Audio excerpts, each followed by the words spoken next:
Clara Pueblo has really implemented a top-down approach to treating the watershed, starting at the uppermost limits and watershed boundary with fuel breaks, going down into mastication and mulching efforts combined with hazardous fuel reduction in our unburned stands.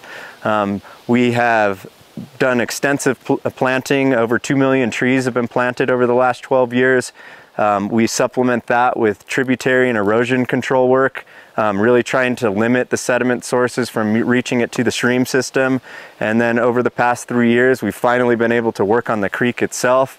We implement a number of nature-based approaches to restoring the stream.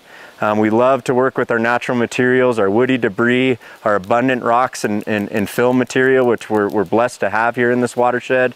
We don't have to import anything, but we still have to work and negotiate with our engineers and our contractors that no, we don't want traditional riprap imported. No, we don't want a concrete arch type structure. We want to use stacked stone. We want to highlight these materials. It's really important. It's really in line with the cultural wishes of the Pueblo. They really want us to prioritize those natural materials and being in harmony with the land and really optimizing that indigenous knowledge that has sustained these areas for millennia or since time immemorial. It's an honor to be working here as a non-tribal member and to provide my outside experience and perspectives.